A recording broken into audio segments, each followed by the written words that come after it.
Hello, and welcome to People Don't Want Cars Named After Hungry Old Greek Broads, the perfectly cromulent podcast. I have to cough so bad. Was that a question? Was that a question? I have to cough so bad. 1 second. I'm Ron Burgundy. No time to be struck with a cough greater than the intro. That's for sure. Like right as soon as the music started to play, I'm like, oh God. I think I might die right now. But I just want you to know, I carefully picked this week's opening quote. I noticed. I usually just throw a dart at the series and go, yep, that's it for me. No, because I picked Herb from the first episode that Danny DeVito was in. I did it very purposefully because I thought, hey, what a segue or what a starter, you know? And you weren't wrong. Sorry, I had to grab my Herb while we were. Ah, yes, you're Herb. You're Herb. Yes. We'll need a picture of that. I'll need to something of it. We'll get him. Anyways, welcome everybody. Like we just started talking, we've been having this conversation all day. Welcome everybody to a perfectly cromulent podcast. I am Kristen. My co-host is Jesse, and we're just two lifelong Simpson fans who like to sit down and talk about the Simpsons episode by episode, from its inception to whenever we or the Simpsons dies first. It's a race to the finish. At this pace, it'll probably be us, but it's a race to the finish. How are you today, Jesse? I hope you're having a good one. I'm well. I am well. Thank you. That's good. That's good. I'm glad you were well. I am, like I said just a minute ago, fine and dandy, just like sour candy. I am also good, and I hope everybody out there is good today. I do like this episode. Even before, I had kind of forgotten it was the season 3 ending episode, and when I saw it, I was like, oh yeah, it's the other Danny DeVito one. Yes. So I was kind of stoked because I don't know, I'm a Danny DeVito fan, especially as he's gotten older and has been doing some of the the stuff like Always Sunny, and he was in Jumanji and stuff like that. And he had a cameo in Beetlejuice. In Beetlejuice, yeah. I'm a fan. I don't think I was ever not a fan. I think I've just become more a fan even. I'm going to go ahead and say, if you don't like Danny DeVito, then fuck you. Okay? Race in my mind. I believe that's the official stance of the perfectly cromulent Simpsons show. You don't like Dan DeVito? Fuck you. It is the official stance. All right, there's only two of us, so it's not hard to get unanimous over here.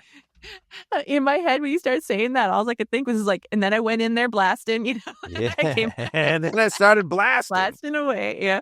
Anyway, today we are going to talk about the season finale of season 3, which is Brother. No, I've opened up the wrong one now, haven't I? I opened up? No, you're right. Yeah, Brother, where are nope. No, hang on. I'm gonna say the wrong. Brother, can you spare 2 dimes? I got your back. I'm like, oh, brother, where art thou is the first one. Yeah, the first episode he's in. This is the second episode Danny DeVito's in, and I'm my brain just did not want to go there. Listen, this is not a show where I'm like, come on, make your brain work better. It's we're here to talk about the Simpsons and have fun and be mildly mentally ill together. It's be better, Kristen. No, I'm good.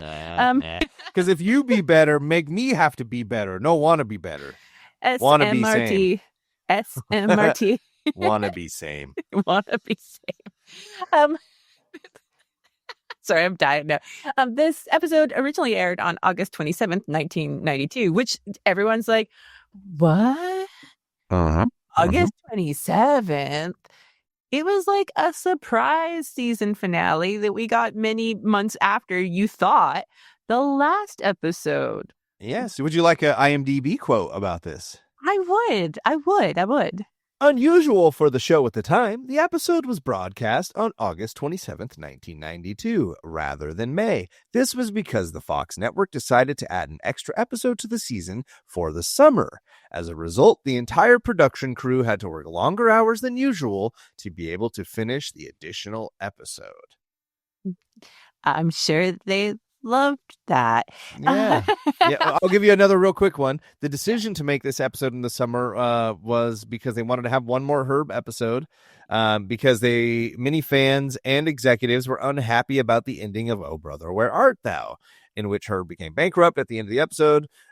Originally, there was an out in the episode where Herb would say, "I have an idea," at the end of Oh Brother, Where Art Thou? that they ended up cutting.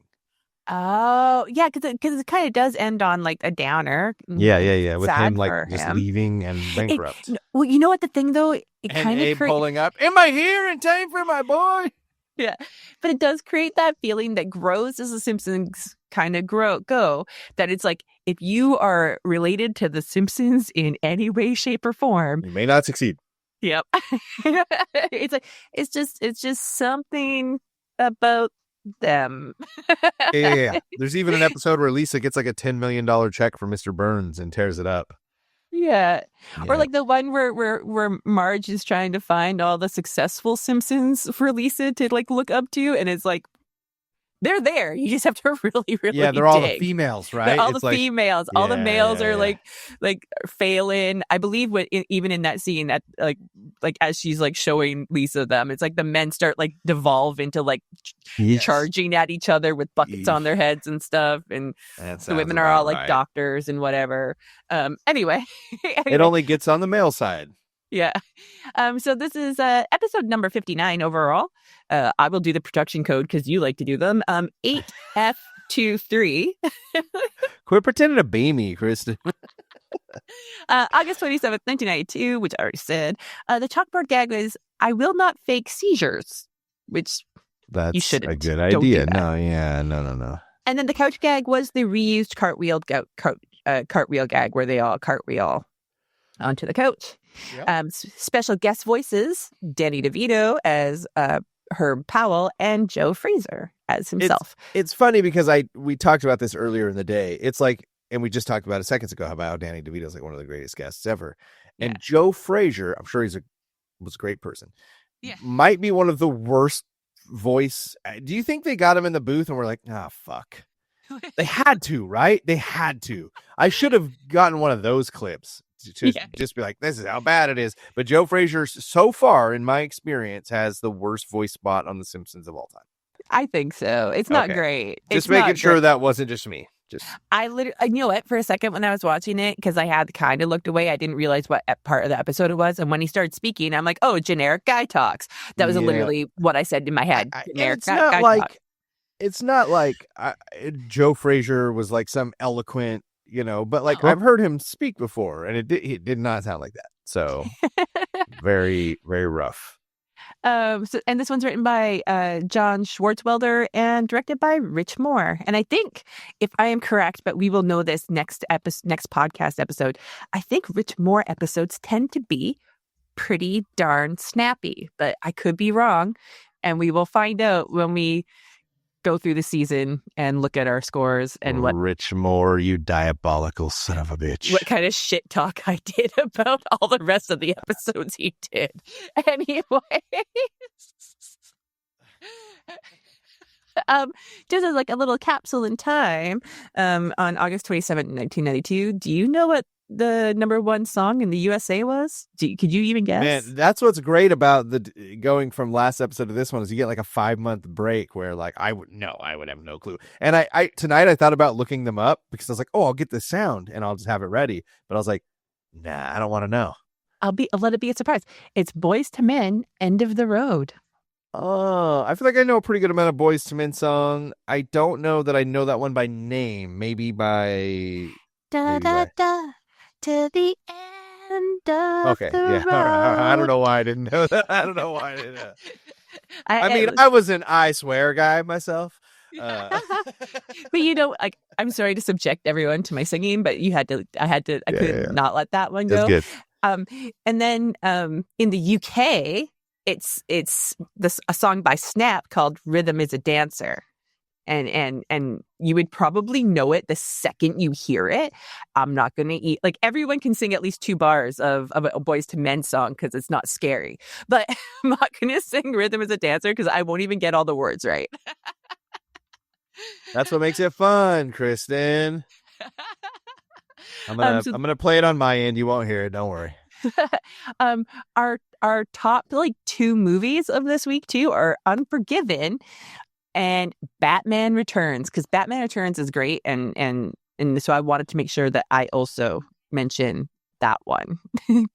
Plus, it made a ton of money. Batman Returns as well, even really quickly. So yeah, suck it, Unforgiven. Yeah, I know exactly what song this is. You know that song, right? Like everybody's heard it. It's been in TV shows. Rhythm is a dancer. It's a soul's companion. You can feel it everywhere. Yeah. Okay. Yeah. That's the one. I did look up a bunch of like regular history for this one, but I'm going to tell you, apparently this is like the most depressing week in 1992. And I don't know if I want to go through it because it's about hurricanes and planes crashing.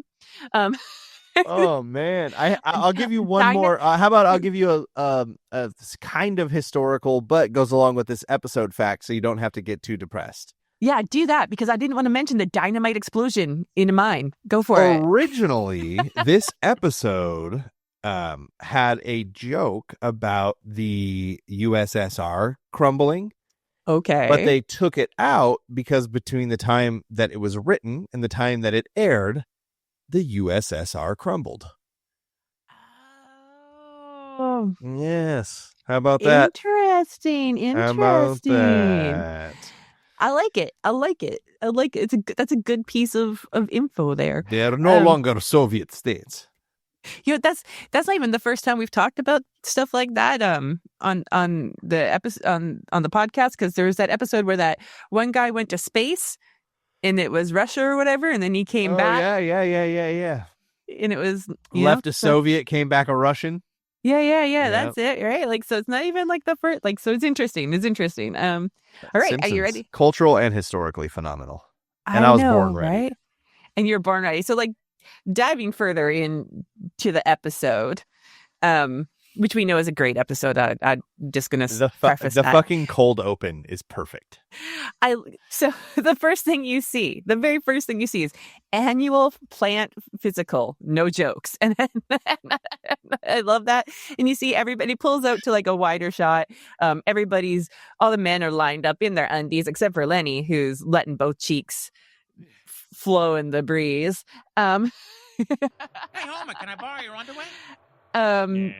And Lenny, I do. It was so much more quiet. That's it. It's so much more quiet. Let me play it one more time. I recorded it too quiet. Hey Homer, can I borrow your underwear? Yeah.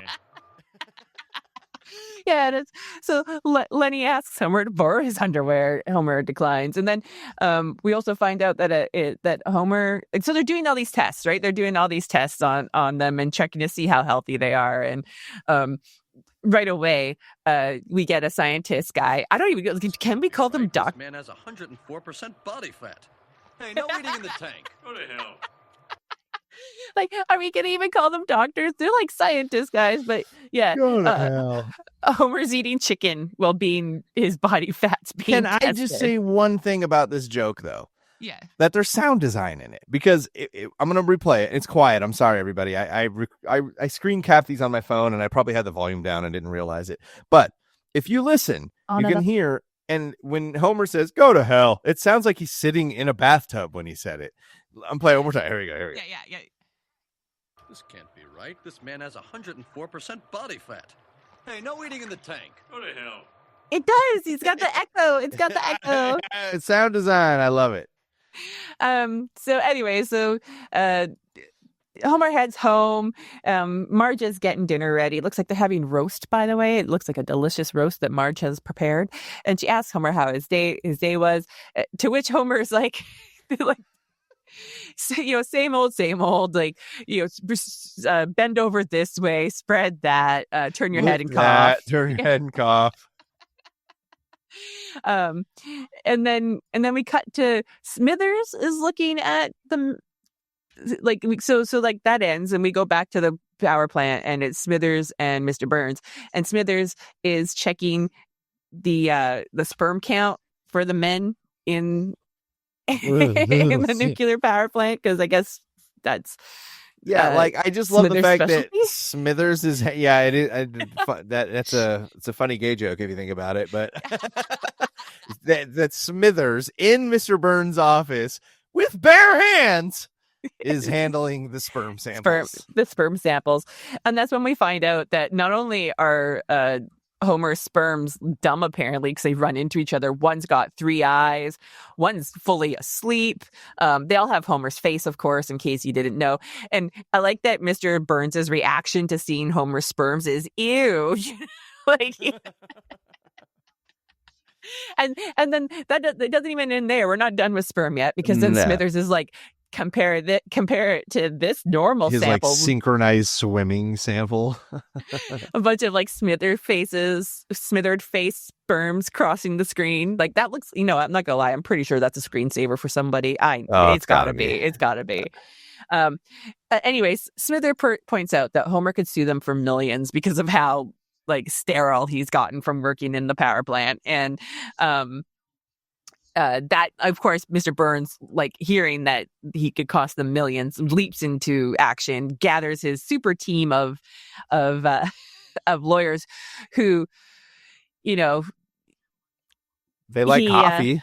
They like coffee. I like that he black, don't you? Black like your heart. It's so hard for me to listen to you. Yeah, I like that he opens with like berating them before asking them for help too, right? Like, you're all vipers, you deal in divorces, and yes. Yeah, but first he's like, I like your advice. I'll even pay for it. But he does a little something I did when I was a retail manager called compliment sandwich. Yes. Yeah. Hey, you're doing really great today. That thing I saw you doing earlier, don't fucking do it anymore. That other thing I saw you were doing great. Keep it up. It's like, thumbs up, buddy. That thing in the middle. Want it black, don't you? So they decide that they like the lawyers think they should offer a cash settlement, right? Like, like, let's just pay him off. And I do like that as they're kind of like finalizing this part of the deal, suddenly the one lawyer is like, do you have cream? And he's like, oh yeah. And like, he's mad too. Like the whole time, let us not forget, the whole time Mr. Burns is totally like amped up, and he's like, oh, you just want to do this, do you? Like everything that they're saying is evil. Black, don't you? Black like your heart. It's so hard for me to listen to you. Like that tone the whole time.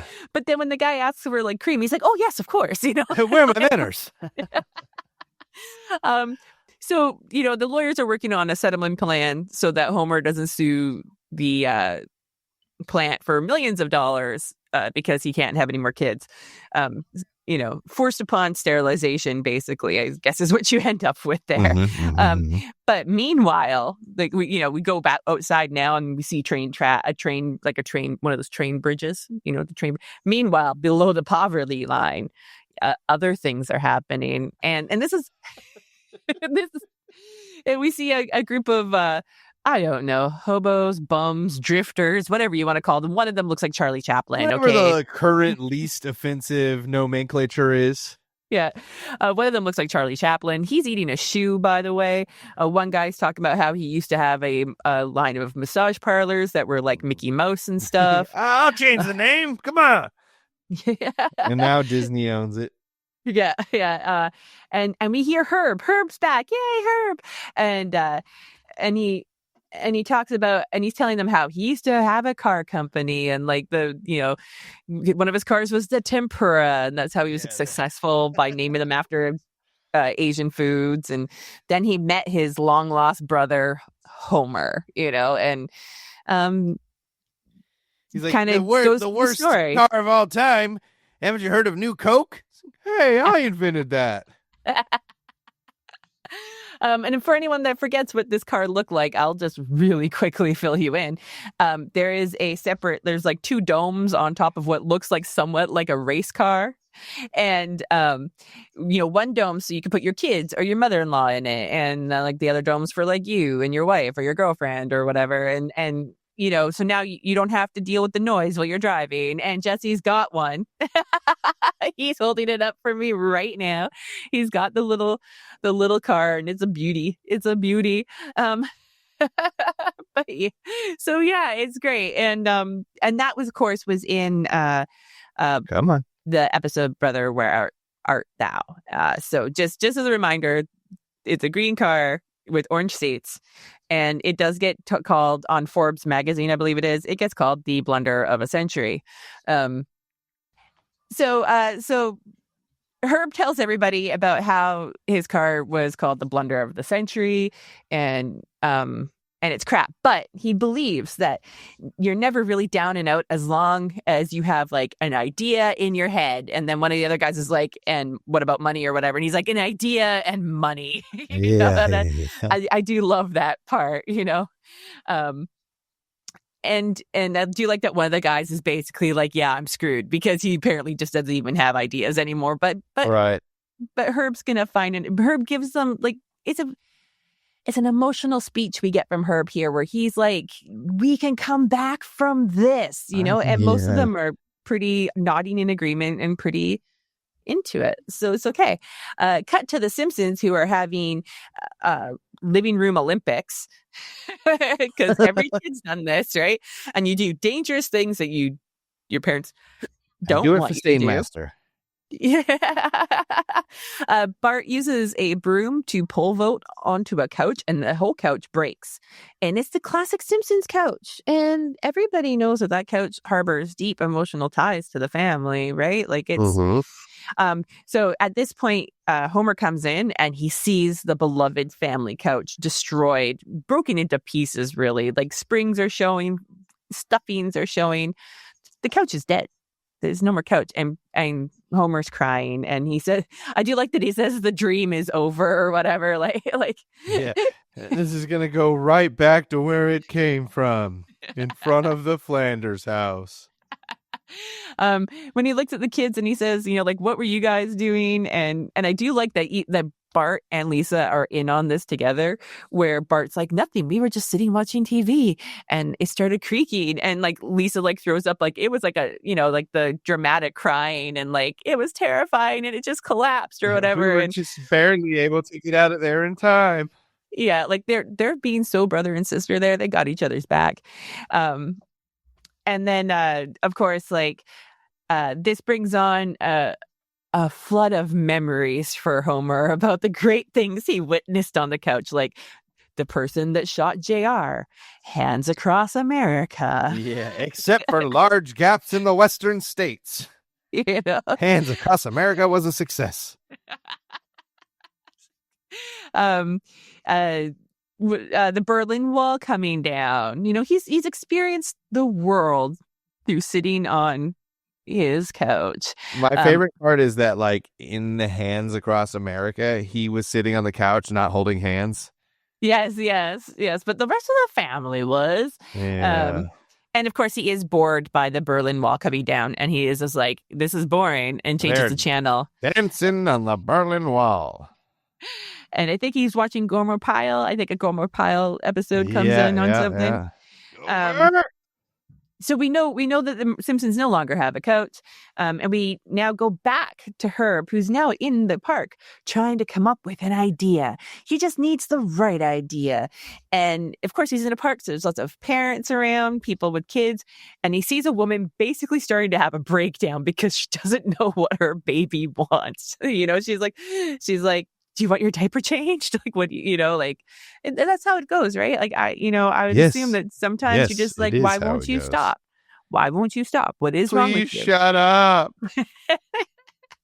And of course, that is the thing that sparks Herb's idea, right? We don't know yet. We don't know what his idea is yet, but it sparks. But Herb will tell us. Don't worry.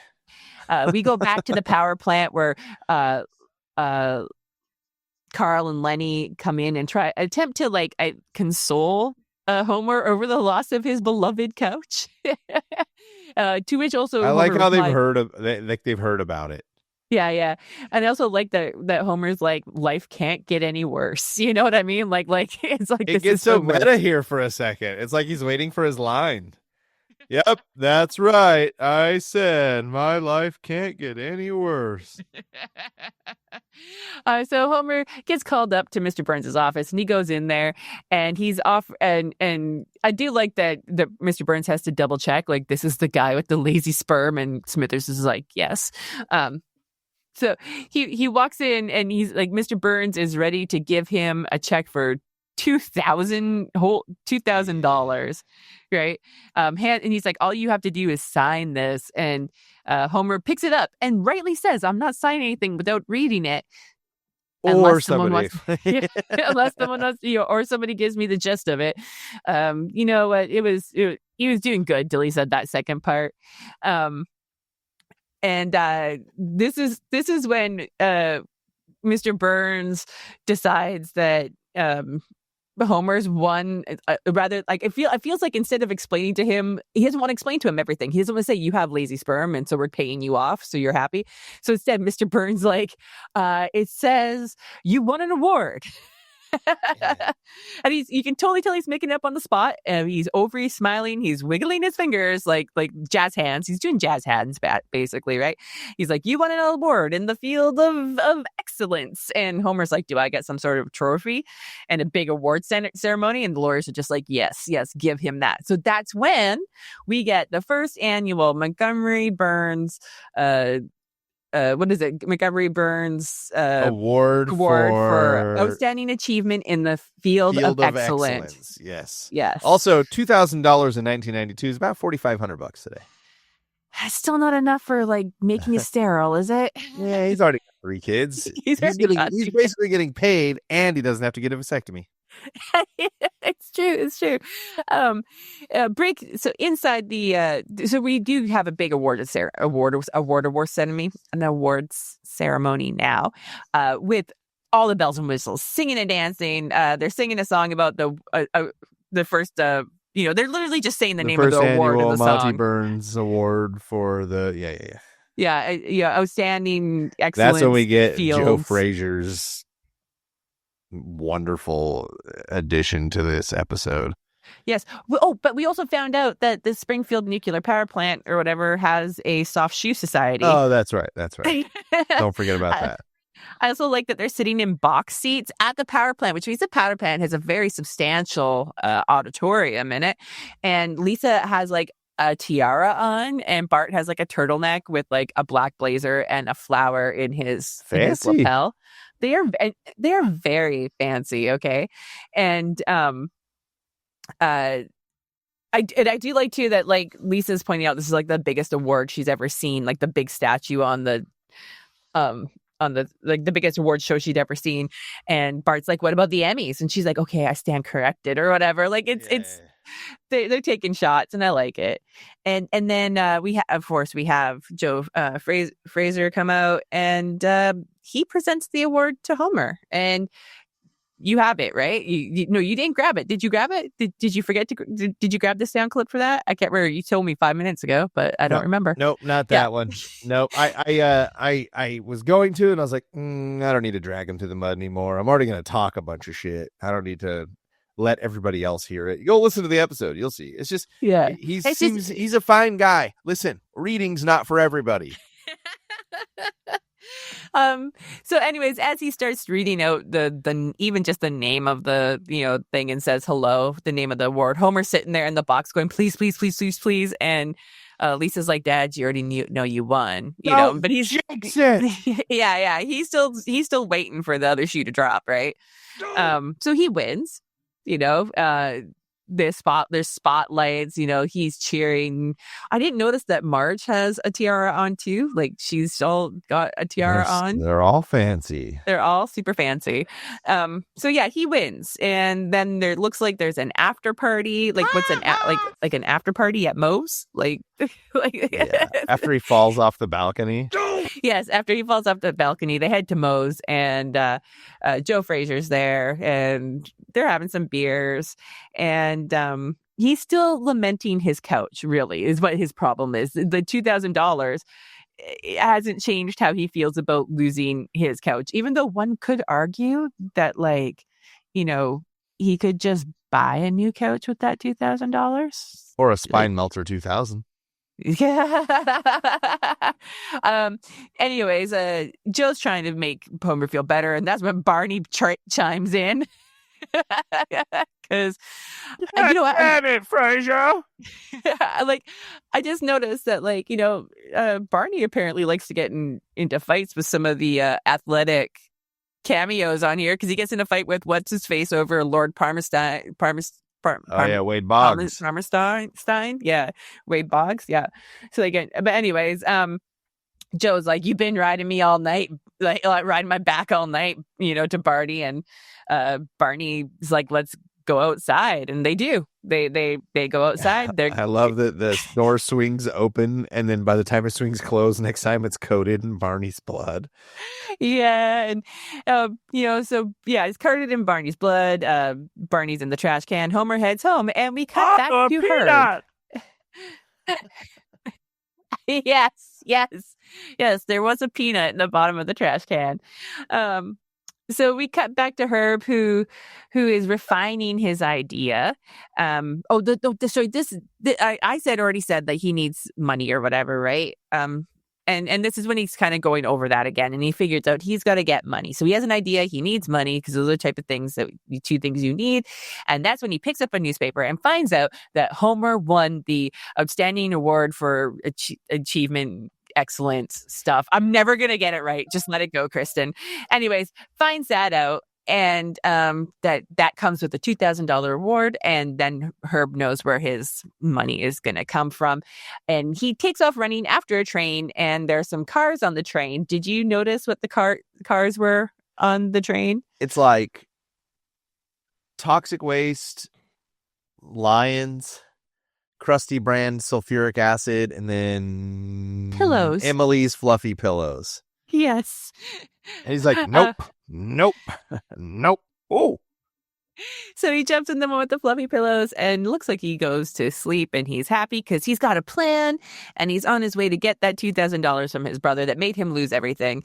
But at the exact same time, Homer sees the spine melter, like at the same time, but not at the same time, but at the same time, Homer finds the spine melter 2000, which is one of those very luxurious vibrating chairs.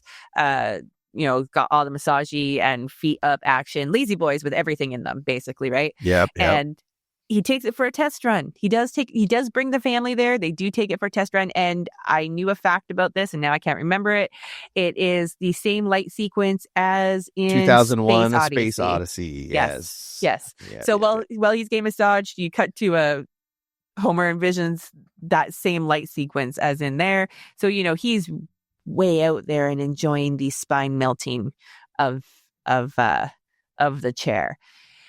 So it's great, and now Homer just wants I mean, honestly, the scene goes on. That scene, the Space Odyssey tribute type of thing, goes on for a minute, and they, then he gets called out of it by Lisa, and he wants it. And Marge is like, the chair's $2,000. We could buy a whole living room for that. And I do love that. Like, she's like ever the Marge, right? Like, they don't really need a whole new living room, but like, we don't need this, Yeah. And Homer thinks that does need it. He does. Yeah. Need it. Yeah. And they have a little bit of a discussion about it, right? Because Marge just thinks they can do better with the money. But Homer ends it by saying, "Excuse me," like turning up the vibration again, and saying, "Excuse me," while I kiss the sky. Yeah. Like he's just going again. I'm going back in. Yeah, he doesn't care.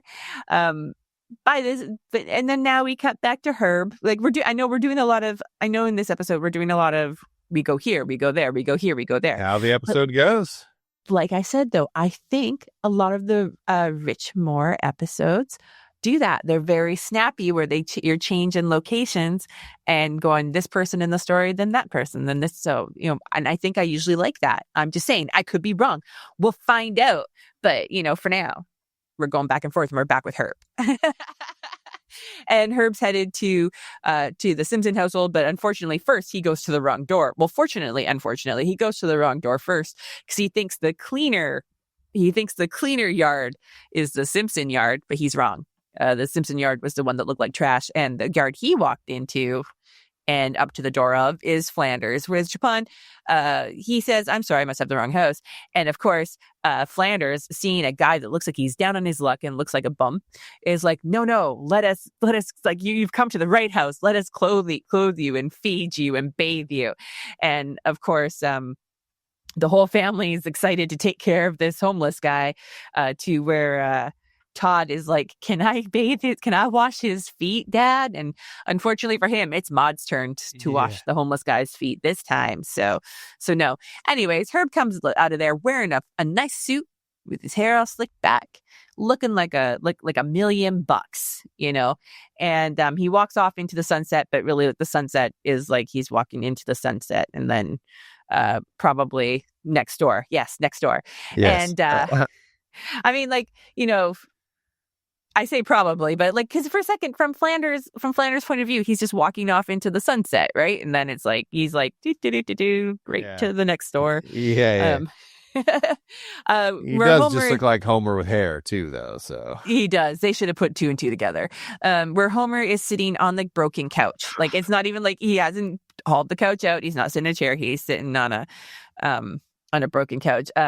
And he rings it. But anyways, the doorbell rings. Herb's outside talking to himself about these like conflicting emotions about like his plan to get money from his like brother and how all that goes. Because like I think essentially it's a con that he's planning to do, right? Like he wants to grab the money and go. Basically, he has no intentions of staying there because Homer wrecked him already, right? Like he'd like to just make his baby translator and get the fuck out. Yeah. And I do like that when Homer opens the door, the first thing Herb does is punch him square in the jaw and like lay him out to where Homer is passed out on the ground. And I do like him.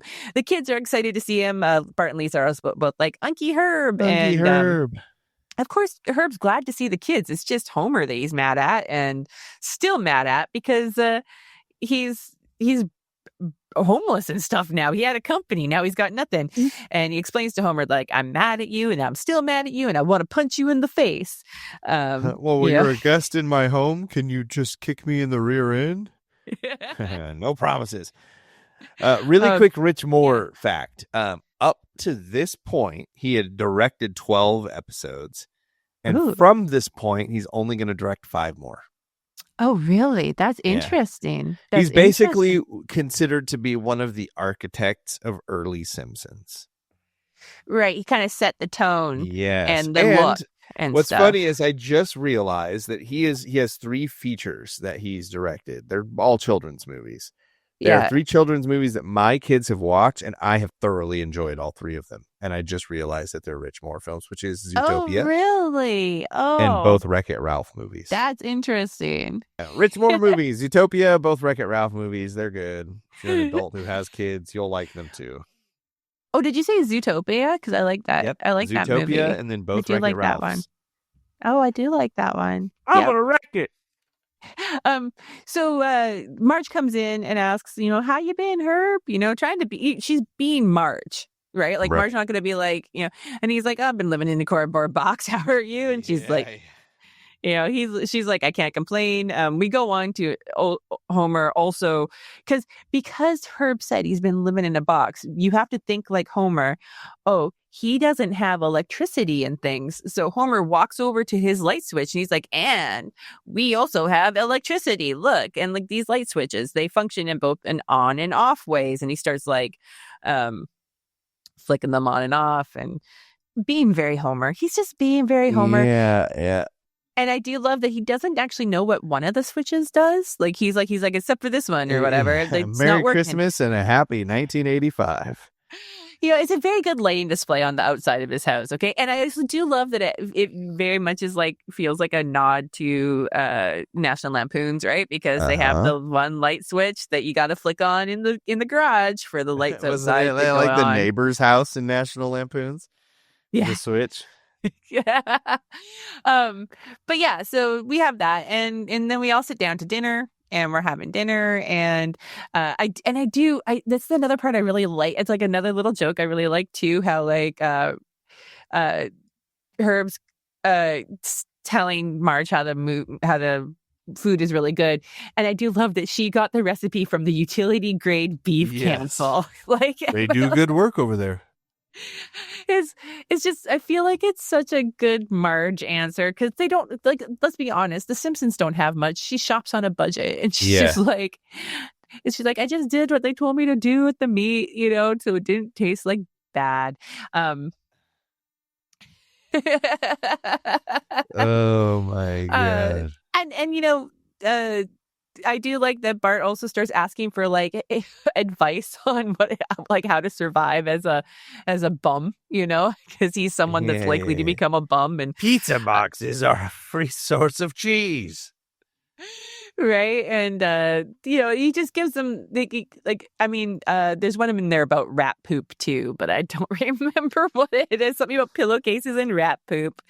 In any case, after dinner, Unky Herb is tucking in baby Maggie, and he's also seeing the jingle from his old car commercials, right? Which is like, Powell makes powerful cars, and because I guess that's the little, and it makes him happy. He tucks her in, and everything seems really innocent for a minute, until he's like leaning into Maggie, and he's like, I'm gonna tell you a little secret. You're gonna make me rich. Yeah, it's like they make him so nefarious, but then he just like totally pulls through on everything. It is a weird.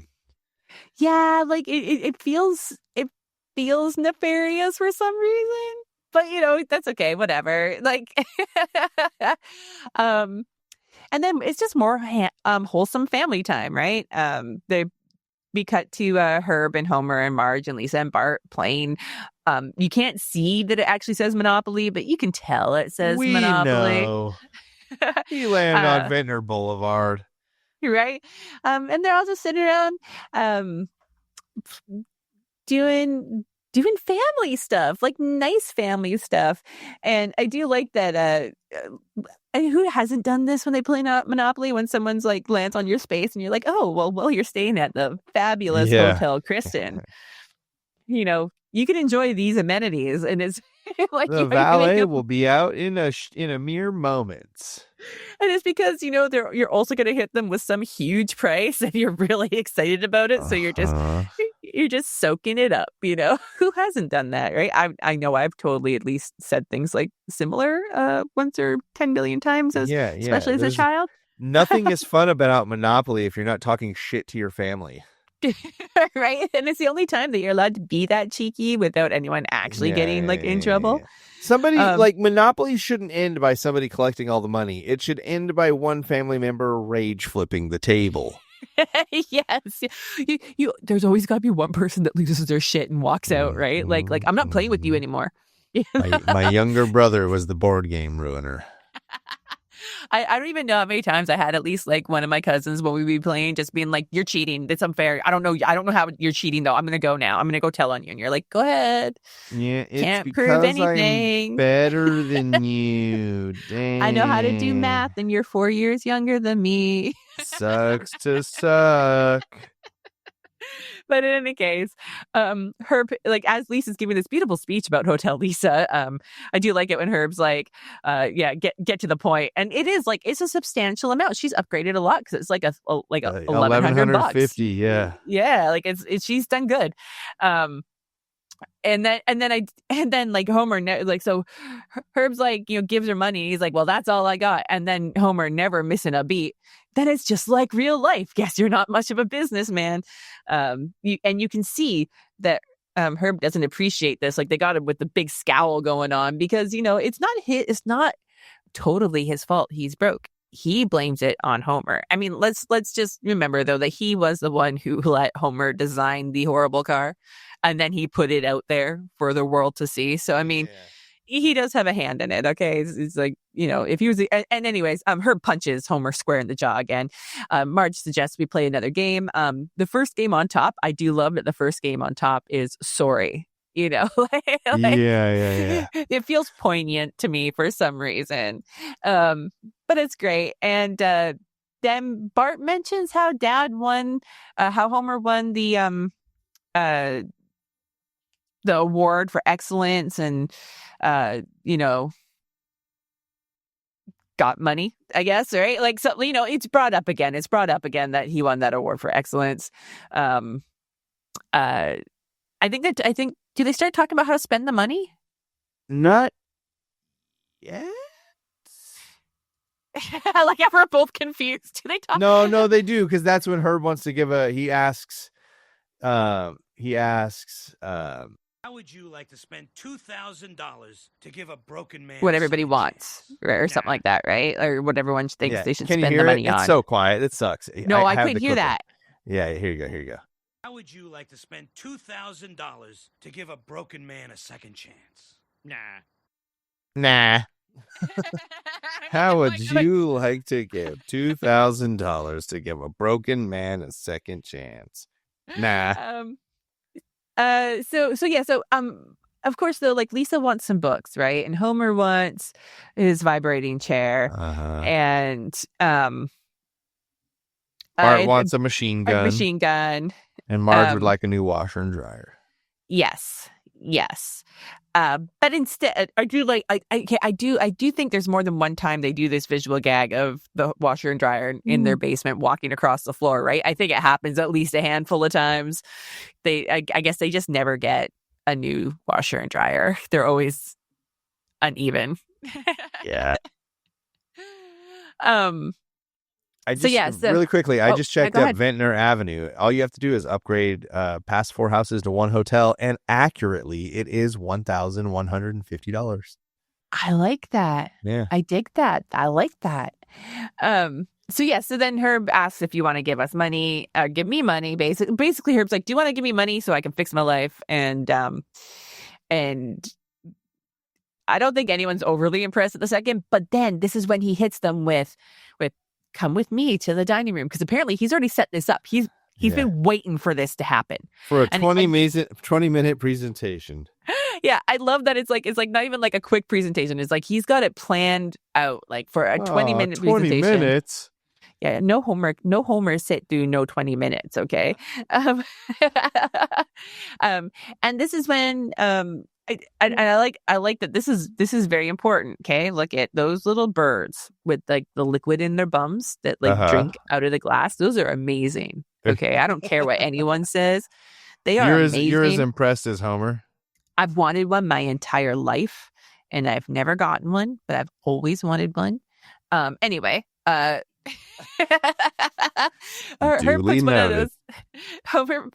puts one of those on the table, and he's like, look at this or whatever, and Homer is just watching it, and of course it goes down and it puts his beak in the water and it comes back up, and Homer exclaims, it's drinking the water, like because it is the most amazing thing. But this is just an example of how one carefully marketed idea can make, like, change the world, make tons of money, change everything.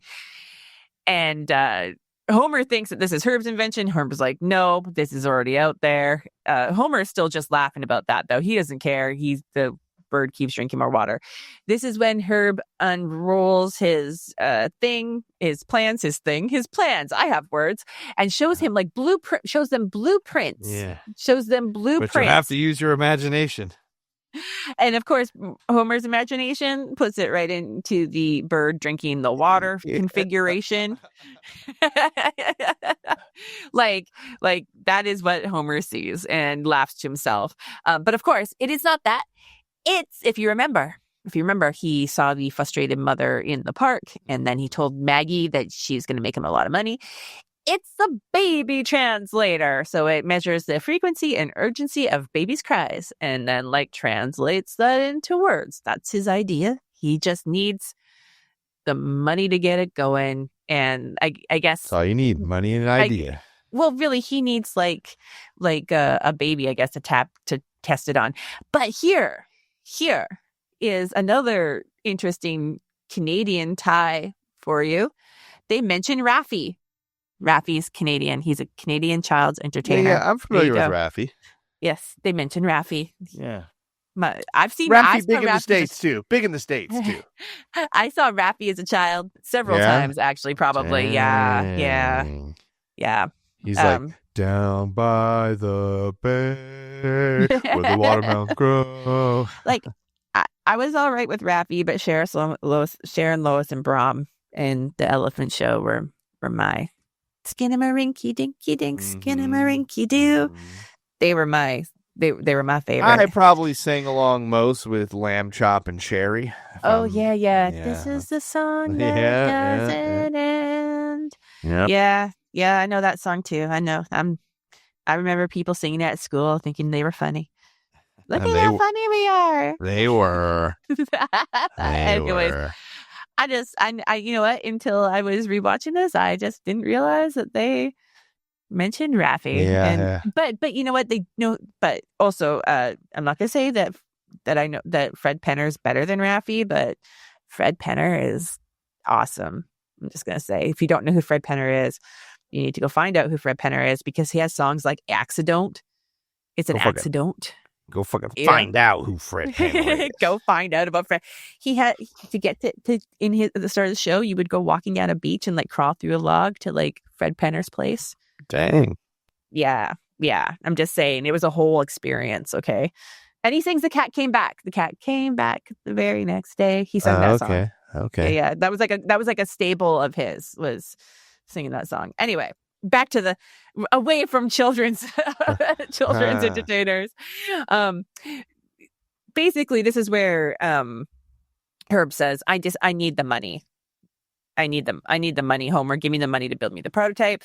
Lisa's, making the argument of like, Dad, you destroyed him. This is like the least you could do is like offer him a chance to have a life again. And and I think he asks if he was going to get I think Homer asks if he's going to get his money back at the end or whatever. And he's like, no. And he's like, at least give me the drinking bird then. And that's all he really cares about. Is Homer asks if he could call him brother, I think. Brother again. That's it. That's it. Can I call you brother? No. Can I at least have the drinking bird? That's what it is. Thank you. Thank you. So then we, cut to a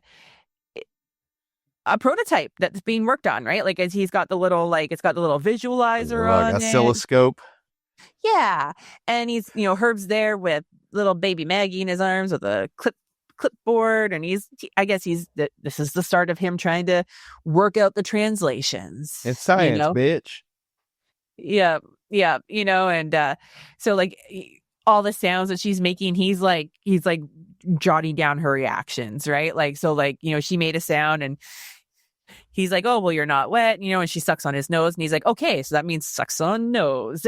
Like, then, we cut to him got like a gorilla mask on going, ooga booga, So enthusiastic. And then there's more baby talk, and clearly that translates to I'm scared, right? Like, it's showing the development of everything, and including like there's a part like the part where he's like, oh well, and you have expect a scene like this to happen in any movie where somebody's like paying too much attention to a baby, like, oh well, I don't know what's wrong with you, you're making kind of a funny face I've never seen before. Yeah.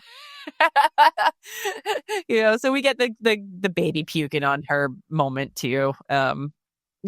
So yeah, and the couch is in the background and it's still broken. Like, I just like the couch. I like how Bart's sitting on the couch too in the scene, in the background of the scene, and still more comfortable than the ground.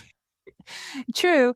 So anyway, so like after all this extensive testing and everything like that, Herb's ready to reveal his baby talker. Like, okay, can we just look at the baby translator for a second? Like, I know that obviously. Yeah, I looked at it while he was in the John.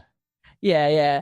Like, it's got some Christmas lights on the top, like a red one and a green one, to signify, like, I guess, go and stop, or yes and no, like it's computed or not, or it's computing. True or whatever. False.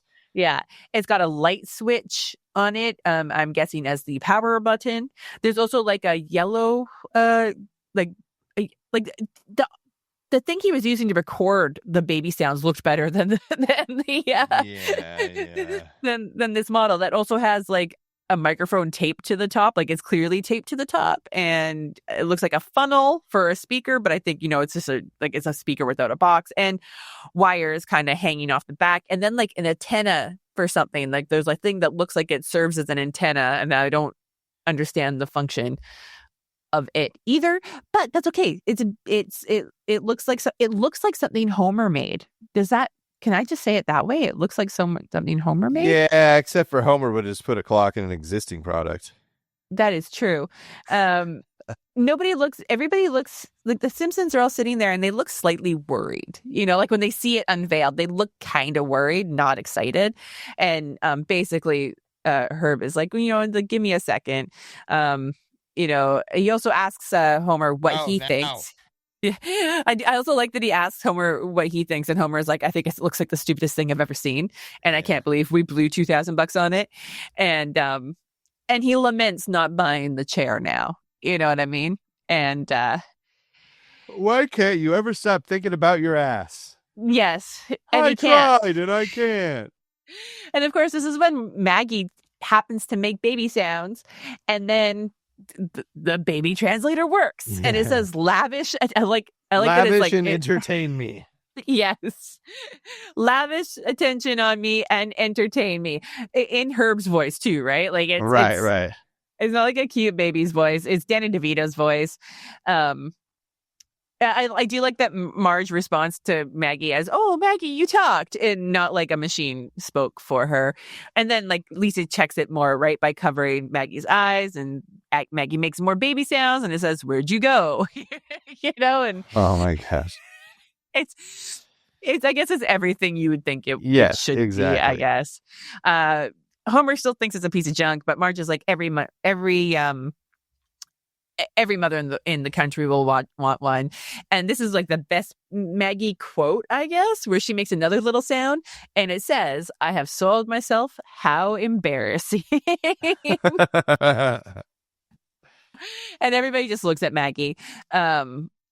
Anyways, we cut to Homer and Marge in bed, and Homer's talking about how he gave Herb everything, and how he still doesn't treat him good, and I think Marge's approach to it is like, give it time, because obviously, like, giving somebody $2,000 when you lost them millions probably doesn't necessarily make up for that. So that's okay. But anyways, we cut to a baby expo, right? It's all how fortuitous. Yes, there just happens to be a baby expo happening in Springfield. The first product we see, though, is dog in a ball. So and I love that it's like an actual dog that looks kind of slightly terrified in a ball. So like the baby can play with the dog without hurting it, No like, danger. The dog just looks terrified. We see some a baby in an airplane zooming around. Of course, that's Frink's invention. Yeah, right? Canonically, Professor Frink has a wife and child that are never mentioned again. Yeah. His airplane, though, that he's made, that you control the remote control, gives your baby a chance to fly. And maybe that's why he killed the baby and his wife left him. Well, he doesn't. Okay, look, he does a loop-de-loop, and he does a barrel roll, and you know what? Actually, because he does the baby does fly out the window, so I guess you're kind of right. Yeah. You're right. Yes, and he even says, "My wife is gonna kill me." Yeah, no, you're right. We don't see them ever again for good reason. So anyway. Herb's got I do like that Herb has a wonderful setup, except for like the machine looks like trash, but the boards and everything are wonderful. It even has a patent number, so he's gotten it patented. Yes. So then cut to a crowd where almost right away one of the babies says something and the mom's impressed. But there is a dad there staring at it, looking rather I don't know about this. Yeah. Yeah. I want to eat nothing but candy. Then that's all you'll get. Thank you. I was gonna say, I think she's even like, yes, that's what you get. And anyways, everybody wants the baby translator, and everybody wants it so This so leash bad. demeans the both of us. I do like that one. Everybody wants the translator so bad that like right away, like some investor guy runs up and is like, I'll give you $50,000 for it. And people are like handing him money, being like, give me two and give me, Yeah. I think he doesn't offer him $50,000. He orders 50,000 of them. Oh, he orders 50,000 Yeah, of them. yeah. Okay, thank you. Even more lucrative. Even more lucrative, yeah. And Herb's like, I'm rich again. And of course, the chant of anybody that's prosperous in the U.S., USA, USA. Uh-huh. Nope, not when I get rich. I'm going to be all Canada, Canada. Let's go pack. Anyways, Herb cuts a check for Homer for $2,000, paying back Homer's initial investment. So very fair, you know. Yeah. And then he also gives no ROI for Homer. Right. He also gives Lisa the books she wanted. Right. She'll was get one nice. every month. She'll get one every month. And Lisa's really excited to have her own copy of Ethan Frome. I should have looked up what that is because I have no idea. But Bart's too young for a machine gun. But he does promise to get him one when he's older. But he did get him a membership to the NRA. And Bart asks if he can get some crazy kind of bullets, cyanide tipped bullets. And Herb's like, it's Cyanide in the Constitution. armor piercing. Yes. Also, Ethan Frome is a 1911 novella by American author Edith Wharton. It details the story of a man who falls in love with his wife's cousin and the tragedies that result in their ensuing love triangle. It sounds delightful. Yeah.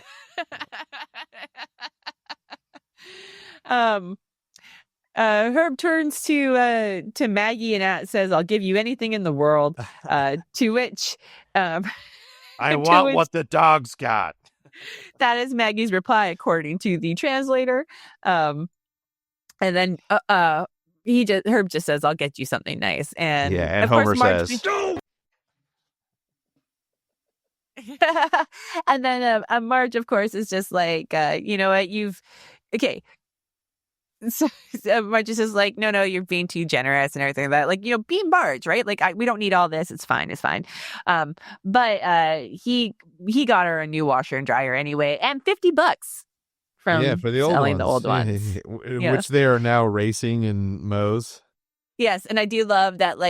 The washer is number 55, and I think the dryer is number 17. Yeah, and Moe's going for the dryer. Stupid dryer.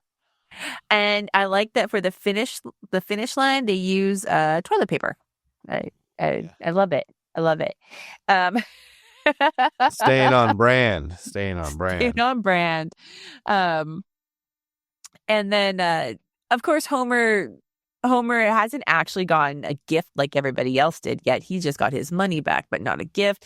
And being the 5-year-old trapped in a 40-year-old man's body, he said to Herb, "I don't think you've got a present in that bag for me."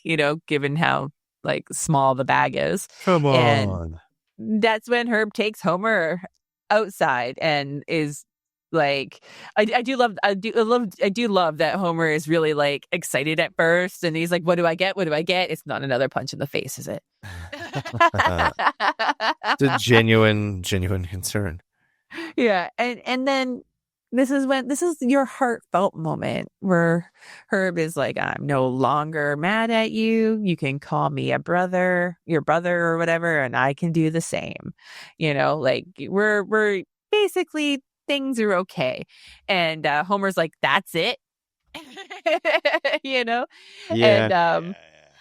And then Herb's like, give me a hug, brother. Kind of like, this is bigger. I think Herb's trying to say here that this is bigger than money and gifts. We're brothers again. It's bigger than that. And he offers Homer a hug, and Homer replies that he's never really hugged a man before. Yeah. But Herb reaches in and gives him a great big hug, and they both hug back, and they're laughing. And of course, right behind them, it's such perfectly planned. As they're hugging, a truck from the seedery pulls up behind Homer, and got you the stupid chair, Homer. Yeah, he got the chair, and I do like that it's like the van is branded for that spine the thing. Spine Master 2000 or whatever. Yeah. Homer's starts kissing all over Herb's face because he's so excited because, now he's got a chair and his brother. And then I don't know if you noticed though, like when they go back inside the house, the family's couch is there again. Yeah. But it's the Simpsons. Everything's got to reset episode to episode. But also the spine melter thing. And to finish off the episode, we see Homer jiggling around in that chair, getting massaged to hell. And that's not enough, though, because we get to see his Homer face sperms getting jiggled, too. Yes. Jiggling them back into action, perhaps. Perhaps. And fade to black. There we go. Yes. Whoops. Yeah, I was waiting for you to do that. I wasn't selected. I wasn't on the right window. Yeah, so that's it. I don't have anything else to say about that. I mean, there's not much else to say. It's a great episode. It's a really good episode. There's not a ton of pulp culture in this episode, but there are some good jokes. Like all the baby stuff's kind of good jokes. Well, it's like one of those things where it feels like the episode is just getting started when Herb gets to the Simpsons house. That's 13 minutes into the episode. Yeah, it's almost halfway through. It's over halfway. Yeah. You get. Yeah, it's pretty. It's so. I think you use the best word for it. Like it's so snappy. Yeah, it's snappy. You're going back and forth. Mm-hmm. The little, let's say, here's a little bit about Homer. Here's a little bit about Herb. A little bit like there's a lot. It feels like there's a lot going on in that first half, and with finding out that Homer's got stupid sperm and like the creation of the award, right? And all, like it's snappy, so it goes quick too, right? Like I feel like when I watched it, like you said to me when you messaged me earlier, like it feels like a 10-minute episode, but it's actually 21 minutes. Like it just went by so fast, and it does. It speeds along. So Jesse, after rewatching it, how do we feel about this episode? What are you gonna rate it? I am going to I can't give it a 5. It's a 4. It's a 4 for me.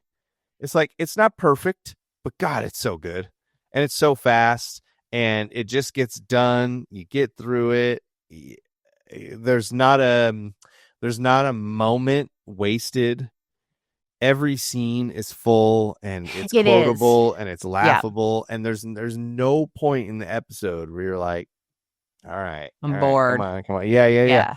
It is the tightest 21 minutes of TV I can think of, period. Like it might be the most succinct episode. So I'm not saying it's the best episode. No, I'm saying from start to finish for 21 minutes, it feels like a 10-minute episode.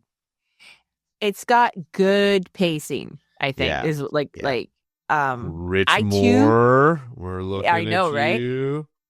I too gave it a 4. Like I was like, even before I started watching it, I'm like, this is a 4. Like but only because I super remembered some of the jokes. Like I remembered Maggie puking on him. I remembered him getting the award, which I thought was funny. I remembered the heartfelt ending where like they get to patch up and stuff like that. There were lots of things I forgot, but I was happy to remember them again. I remembered like the I'm going to call it the hobo conference at the start, and the joke about the Mickey Mouse massage parlors and things, which I enjoyed. So I'm right there with you with the 4. It's a snappy episode where the pacing is so good that the time flies by because it just moves along. There's never a moment where you're kind of sitting there waiting for the story to happen because it's just going. Because even the part once Herb and Homer get together, you kind of almost instantly leap into like him developing the baby translator and like all the little funny scenes that happen with that, where he's trying to like teach it how to interpret what the what Maggie's saying, right? So it just, I don't know, it's good. Yes. 4. I'm with you. 4. Not 4, but like just 4. I'll stop talking now. 4. All right. Do you quickly have a character bio for us? Do you like how I said quickly?